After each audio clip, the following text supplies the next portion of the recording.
Welcome to the Working Tools Podcast, where today will be part 2 of our interview with Most Worshipful Brother James C. Norton Jr., Grand Master of Washington.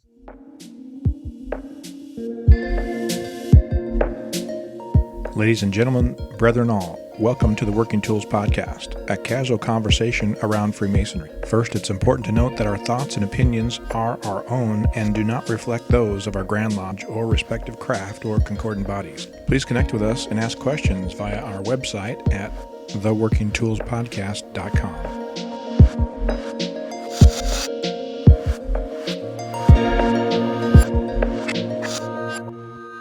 Today on the Working Tools Podcast, we have 3/4 of our usual hosts with very worshipful brother David Colbeth from King Solomon number 60 in Auburn, Washington. Craig Graham with Calamalca number 160 up in Vernon, British Columbia. I'm Matt Appel. I'm with Mill Creek number 243 here in Montlake Terrace, Washington. And we are honored to have with us again Most Worshipful Brother James C. Norton Jr., Grand Master of the Most Worshipful Grand Lodge of Free and Accepted Masons of Washington. For those who, there should be a blooper reel somewhere, and it took me 3 times to get that out, but we'll, so thank you. I'll be polite and probably cut that out. It's okay, man. I appreciate that. So thank you, Most Worshipful, for being on the show again. We appreciate your being here. My honor. And so whereas last time we spoke a fair amount about your sort of Masonic story, if you will, how you got involved and ended up where you are, this time we're maybe going to concentrate a little more on sort of your time as Grand Master. So you've just started. It's been less than a month since you were installed as Grand Master. And I guess what inquiring minds in Washington want to know is, where are we going? What do you see as your goal, your mission for the year? Short answer, celebrate the crowd. It really is, for me, an honor that I would have never imagined in my entire journey in Masonry having this opportunity to serve the crowd. I really think everything that we're doing is an and I'm going to continue to do that. And when I say and, it's adding another paver in the path that the brethren have done an incredible job in selecting who their leadership is and who is going to serve the jurisdiction for the year. And everybody from, Most Worshipful Chris, Most Worshipful Cameron, Most Worshipful Ed, Most Worshipful Steve, everything that they've done is, I want to be able to accent. I think now is the time and here is the place, but I think we should continue to move the craft forward regarding ritual, membership experience, community involvement, working with our youth, working with the concordant bodies, and ensuring we, as a Masonic family, are in step with how we're going to continue to make a difference in the lives of others, both within our organizations and in our communities. Because there's such a need for it. There's such a disconnect in society right now that is discerning, but are we going to fix it? No. Are we going to fix it one person at a time that's part of our fraternity? Yes. And I think just being that beacon of light with every opportunity that we have, and even opportunities that we help make happen to be that difference. I know it's going to be a fun year because the way you opened your message at the end of communication after installation, and it's published on the website, so we can't deny that, it was the standard, and I'm sorry, Most Worshipful, but to call you Jimmy. Hey, Jimmy, it's just, that's your signature, one of your signatures, I should say. And it was awesome to see that. But then your next line, live from Wenatchee at Saturday night, it was the best. I've got to tell you, the hey, it has stuck ever since it happened. We were at a rainbow event, Most Worshipful Steve, and was part of our board at the time. And one of the young ladies had come in and was up at the top of the stairs, and I had just come through the door. And she's like, Mr. Norton, Mr. Norton. And I looked up at her, I'm like, hey. and it's just stuck. And I'm okay with it. I really am okay with it. But like I had said at the annual communication, I've sat at a lot of them, and I had the honor to start my journey in 1998 and have master twice, 2004 and 2005. And just kind of returned to, the worker bees. And most worshipful Jim Mendoza was talking with our District 2 ed team, and for next one up, potential or consideration for being deputy of the Grand Master. And he brought my name up. And between Richard Beers and Chris Haynes and Norm Watts and all of the big boys in our district, they were like, yeah. And he asked me, and I was so offset by it because it was one of those where I really didn't have the aspirations for it. I just did the work. And he gave me an opportunity, but he gave me a podium to be that champion for the district. And then when Cameron had asked me to be the grand lecturer or grand orator, and I was beyond excited about that. 2 days before, or 5 days before our first event, Clint calls me and he says, so I need a copy of your oration. And I'm like, what do you mean oration? He goes, well, you have to write it out. And I'm like, you guys have known me for years. I write down 5 items that I pick up during the meeting and I just wrap it into a comment. He goes, yeah, you don't get to do that as orator. You gotta write it. So I called Cameron and told him, I'm like, what do you mean I got to write this out? And Cameron, he's like, well, yeah, I guess I kind of forgot about that, didn't I? and I'm like, oh my gosh. But that at that moment, it was one of those not of total sheer fear, but of confidence. It's like, I got this. And I started writing them out. And I still do to a point, but like you were saying with the welcome and the thank you, trying to write me into something is a challenge for me. And I knew that I was going to start with a hey, no matter what, because that's just who I am. But sitting in every grand lodge, every time when they'd ask, it's like, okay, Facebook's live. I always wanted to hear somebody say, live from Wenatchee, it's Saturday night. So I'm like, you know what? I'm doing it. And, I'll pay for it later if I need to. But it's just, that's me. And I want to be able to bring that to the jurisdiction. And I think it resonates well. There are some that aren't.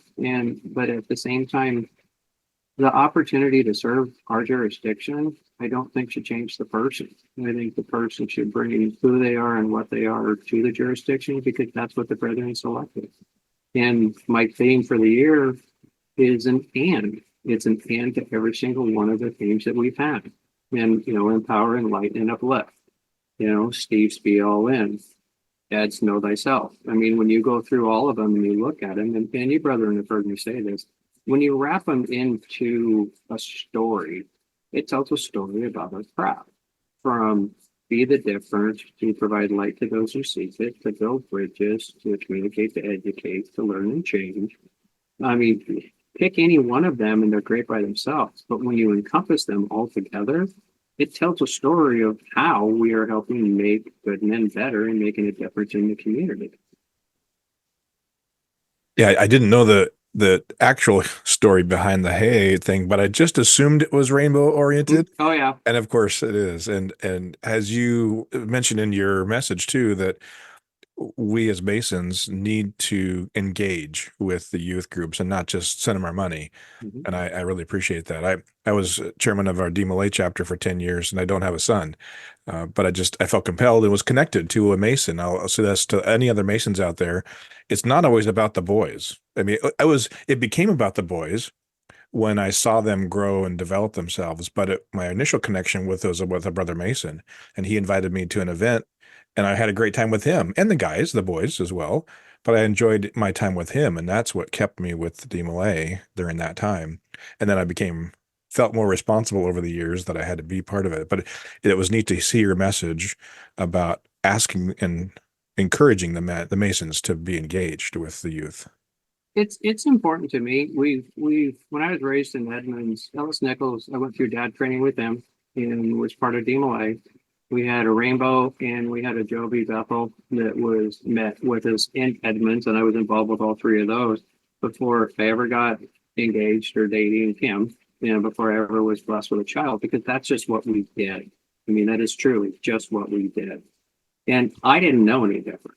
And, being that involved with them prior to, really getting into my journey in masonry gave me that cornerstone that I'm going to be a champion for, and I really think, and I put it in the message, our money's nice, but have our youth come for an event that's not cleanup, not serving, and have them do something, exemplify what they're good at, have them be part of it.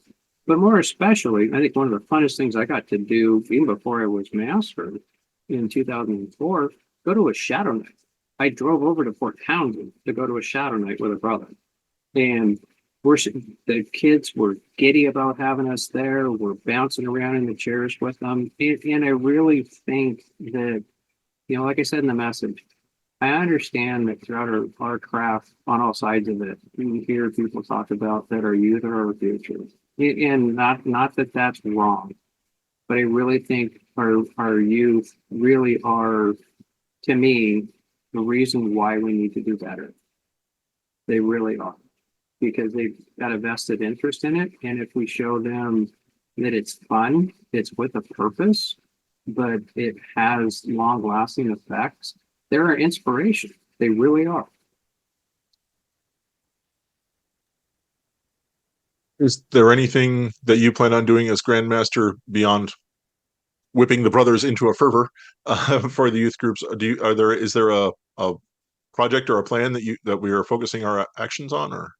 Well, right after we get done with Rainbow Session next weekend, I want to get all of the leaders for all the concordant bodies back on a call. We did it last year with them, just to partner up with them on how we can help them and they can help us. And more especially, how we can have a unilateral approach with their adult leaders in every single one of our organizations to get the consistency to be the champion for the kids, to be the consistency with fulfilling the kids' requests when it comes to events. The youth group, if it's financially devastating to the youth group, they won't do the event. But if it's not going to be financially devastating, and they give one person that says that they'd like to attend it, you put it on, because that's establishing something for the person that scheduled it and worked on it and did all of the homework for it, that I believe in you. I think that this, we may be able to do it better next time, but I'm not going to cancel it because you only have one. Because that one person that may show up to it may have 30 people that they know that are going to come right in behind them. And I think we're sending the wrong message when we do. Yeah, it's like the old Breck commercial. They'll tell two friends and so on and so on.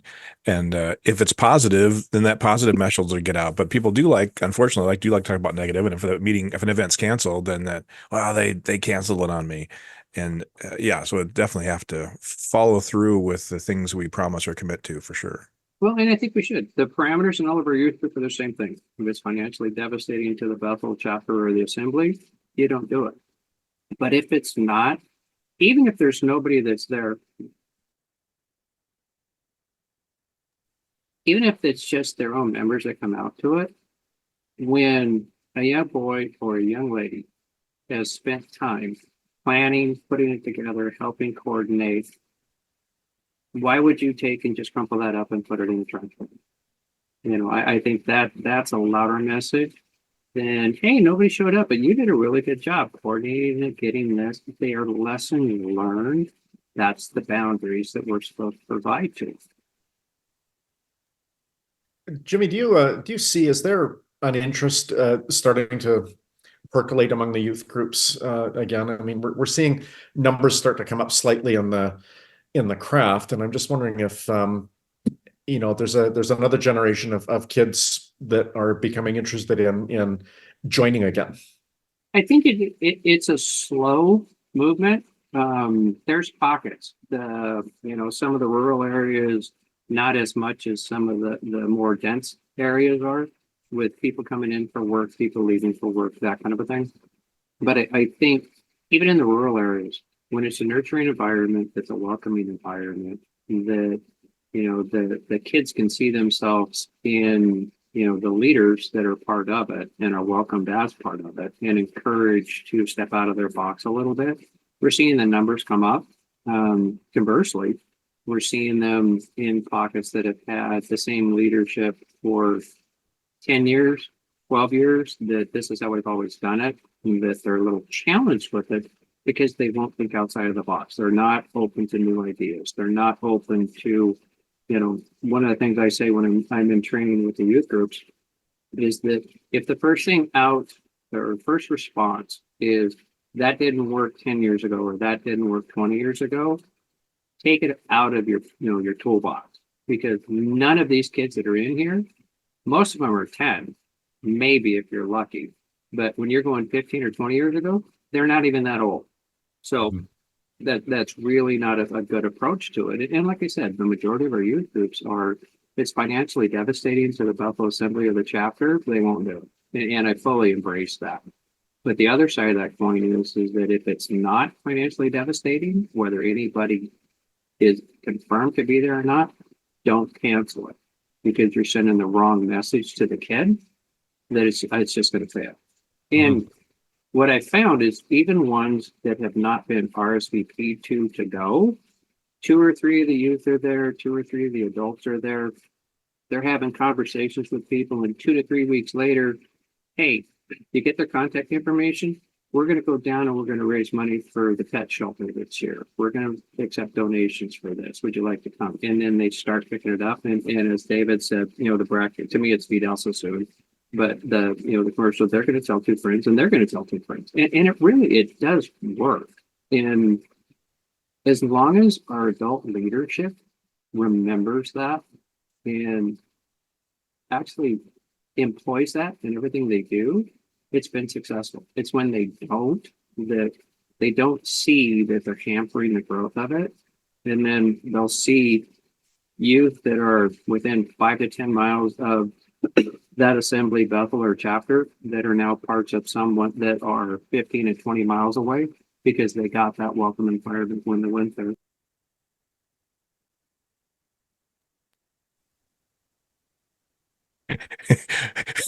Matt and I are laughing because our little signal to each other is when we unmute that we might have something to say. And so I watched for unmutes. He unmuted at the same time I muted. And anyway, we're not laughing I just at did you. it so I didn't cough. No, we're not laughing at you. Now you're muted, Matt. No, go ahead. I was just wondering how much integration goes. I know the executive committee meets and all that sort of stuff, and you guys are, how shall we say, are forced to engage in issues for the fraternity, and that's part of what has to happen.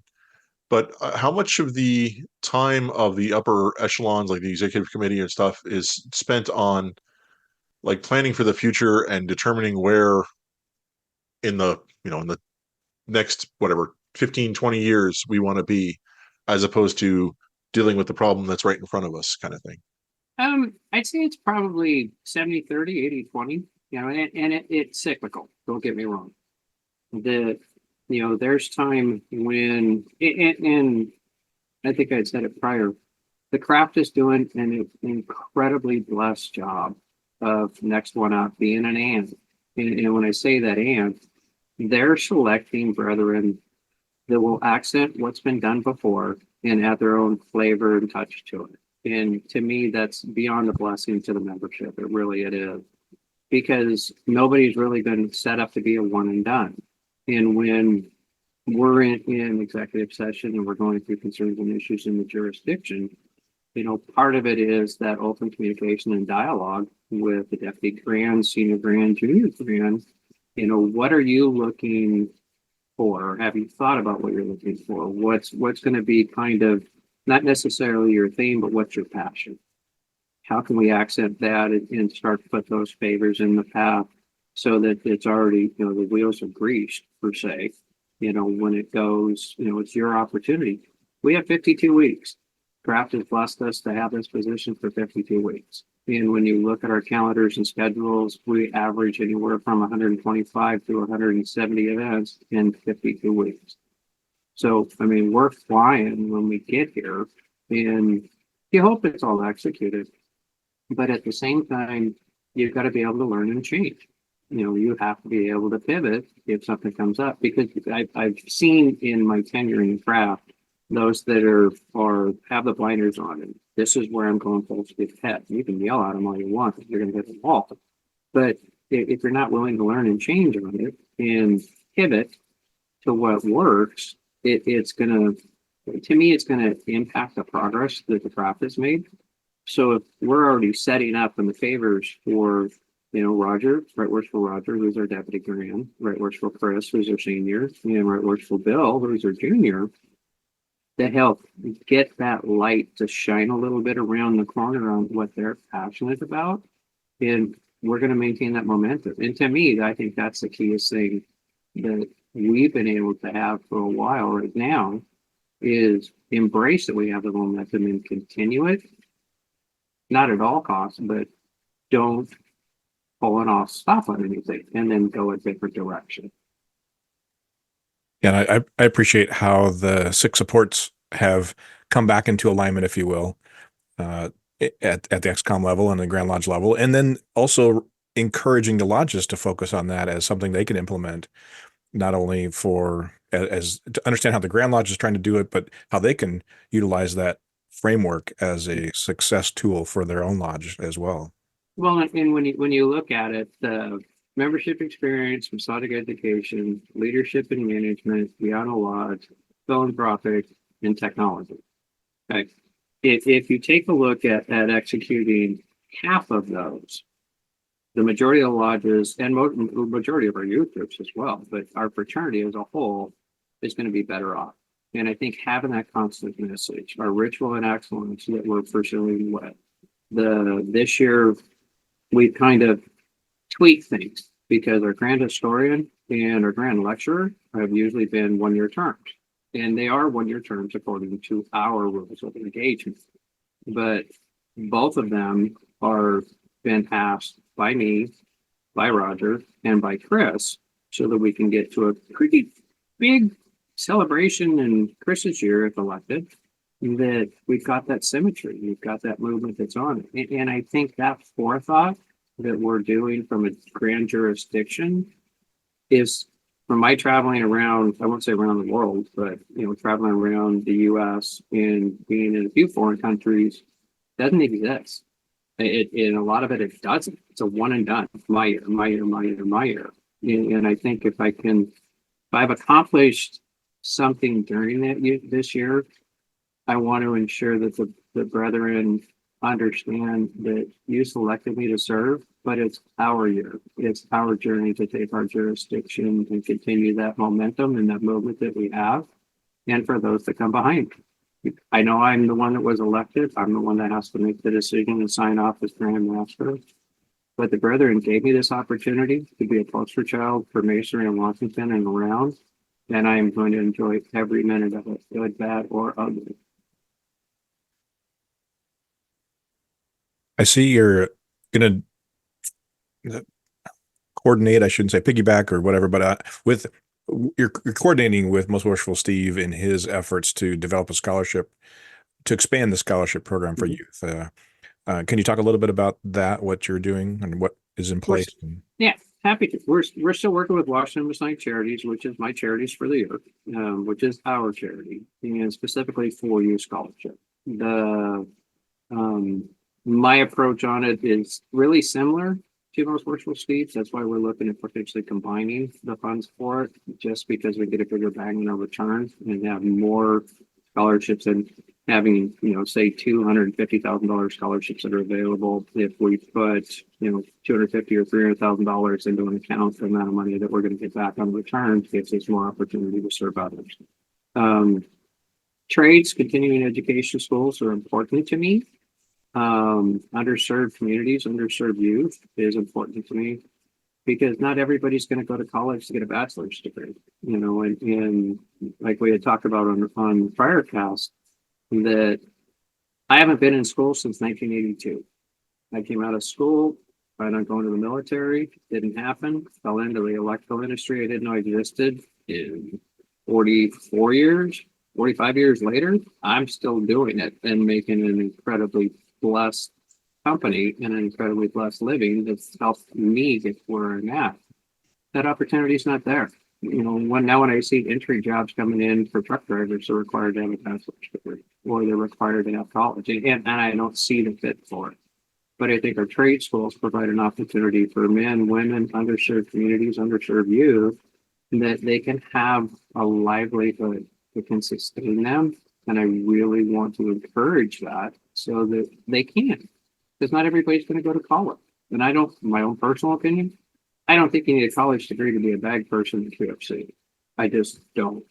But if you want to learn a trade in the electrical industry, finding a scholarship for a young lady or any woman to go through and start to learn the apprenticeship program isn't easy. That's what I want to help out with, is find those opportunities that are underserved and needed to provide a livelihood for somebody. I'm all in. No pun intended. So we're not quite out of time yet, but we're headed in that general direction. Are you glanced off of your theme for the year earlier? Is there something else you'd like to say about it, or how you arrived at it, or what it means to you? I'd be happy to. So my theme for the year is enlighten, empower, and uplift. And it was something that struck me very early on when I started my journey, because what I saw everybody around me was enlightening me in the craft, enlightening me to the traditions, enlightening me to what made their lodge what it is. They empowered me to do and out of my comfort zone, to take a part in a degree, to go lead something with our youth groups, to stretch my boundaries, because there really shouldn't be any boundaries. And it really taught me to uplift brothers around me and uplift our youth groups. Because even when a brother's at an hour of desperate need, they may not say anything. We know it. And I think if we're uplifting them, even when they don't need it, it means more. If we're there with, just encouragement, with a hug, with, like, not to use the reference, but every time you fell down and got a boo-boo and mom was there to make it feel better, that's our job. Even if it's at life's most tragic moments, it's still our job to be there. Even if it's in silence, just sitting, holding their hand, giving them a hug. And I think if everything we do in our fraternity and outside of the lodge and out in the outer world, if every person you come in contact with, you're able to empower them to try something new, enlighten them in maybe a different way to do it, or just something to think about, and you're there to uplift their spirits and uplift them to an opportunity that they're willing to do it, we've accomplished something. And that's my goal. I guess that'll do. That sounds like a good goal to me. Here. So with that, sir, on behalf of the absent Steve and David and Craig and myself, thank you very much, Most Worshipful, for being here this evening. We appreciate you talking to us. My pleasure. Like I said, it's a first, so you guys will help me with doing different ones that we can put up on the Grand Lodge's website, because this is all new territory for me. Yep. Love to help you with that. Yeah, we getting to interview the Grand Masters is frankly one of the high points of this operation. We did the 2 outgoing Grand Masters in the last couple episodes, and now I'll be doing you and hopefully Most Worshipful Brother Art's successor, whose name escapes me at the moment. Anyone? Sorry. Me too. Which we will hopefully be interviewing here in the near future. But again, thank you for being here, sir. And we look forward to talking to all of you out there again soon on the Working Tools Podcast. Goodbye.